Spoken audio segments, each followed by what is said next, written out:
anniversary in China today, Sumi. Today marks 40 years since the country's economy opened up to the rest of the world, a move that ultimately turned China into a global economic powerhouse, second in GDP only to the United States. We have seen a tremendous growth of China. China's economy has grown faster than that of any other major country. Once poor and underdeveloped, But now this Asian giant is falling into a crisis. And here you can see there is a decrease in Chinese GDP.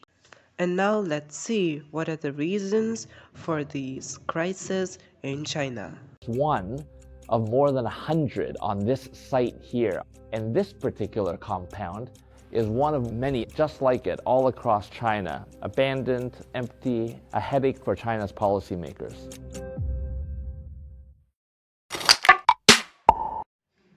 Currently, China is dealing with its real estate crisis.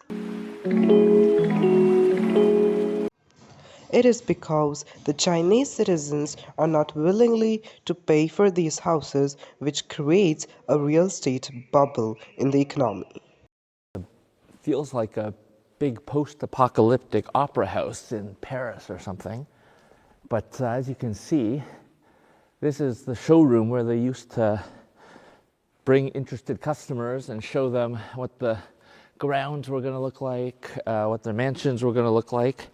But as you can see now, it's not what it used to be. You got a chandelier up above with some fire extinguishers that someone somehow got up there. There's a French flag lying in tatters on the floor. I think that's part of their French-style sales pitch.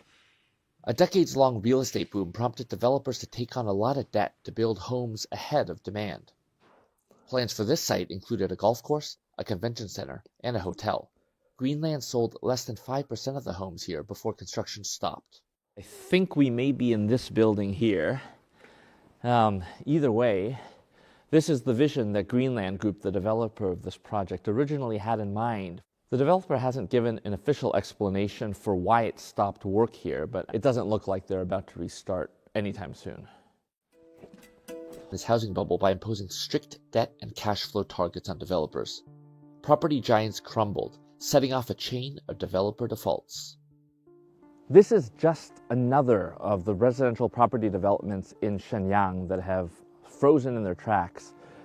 Here's another report which says China needs $2.1 trillion to fix its housing market. Trade war with the US and deflation due to low consumer demand are some other reasons for the decline of the Chinese economy.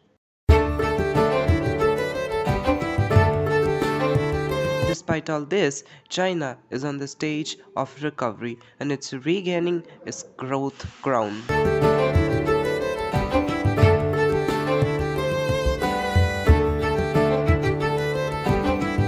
Now we turn our attention to China. Is a recovery taking hold in China? Well, the overall growth figure shows China's economic expansion in the March quarter, which defeats expectations broadly.